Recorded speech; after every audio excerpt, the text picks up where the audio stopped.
TV news. తిరుమలలో AP CM Chandrababu మాట్లాడుతున్నారు. Live ద్వారా చూద్దాం. ఒకప్పుడు మెడిసినల్ ప్లాంట్స్ కూడా తీసుకొచ్చి పెట్టాం. ఇవన్నీ కూడా ఎందుకంటే ఒక పక్క బయోడైవర్సిటీ ఒకటి, రెండోది ప్రశాంతమైన వాతావరణాన్ని క్రియేట్ చేయడానికి అనుకూలమైన వాతావరణం చేయాలని చెప్పి ఉద్దేశంతో ముందుకు పోయాం. అది కూడా ఒకసారి మళ్ళా సమీక్ష చేశాను.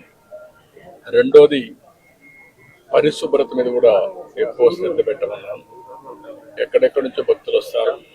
భక్తులు వచ్చినప్పుడు వాళ్ళకు కావాల్సింది వెంకటేశ్వర స్వామి నామం తప్ప ఇంకొకటి మాట్లాడే పరిస్థితి లేకుండా వాళ్ళు అన్ని విధాలు ఒక ప్రశాంతమైనటువంటి ఒక దివ్య క్షేత్రంగా ఇది ఎప్పటికప్పుడు ఉండాల్సిన అవసరం ఉంది.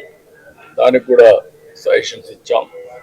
అదే మరి ఇక్కడ ఫుడ్ కూడా ఏదో ఫ్యాన్సీ ఫుడ్ కాకుండా ఇక్కడుండే భక్తుల మనోభావాలకు అనుకూలంగా ఇక్కడ మన సాంప్రదాయాలకు అనుకూలంగా ఉంటే చాలా బాగుంటుంది. అలాంటివి కూడా చేయమని చెప్పి ఆదేశాలు ఇచ్చాను. అదే మరి ఎండ్ టు ఎండ్ ఇవన్నీ కూడా ఒపీనియన్ కూడా తీసుకోవడం, భక్తుల మనోభావాల్ని గౌరవించడానికి ఏమేమి చేయాలో ఎందుకు చేస్తాం.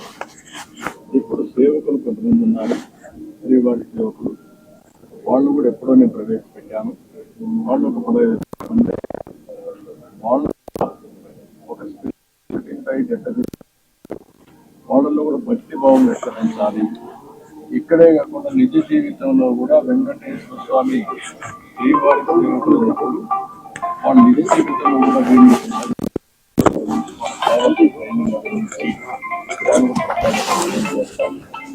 అదే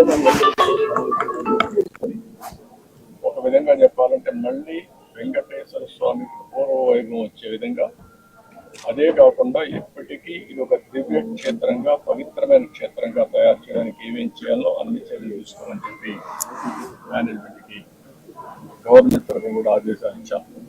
అవన్నీ చేసేదానికి శ్రీకారం చుట్టారు. ఇంకొక పక్కన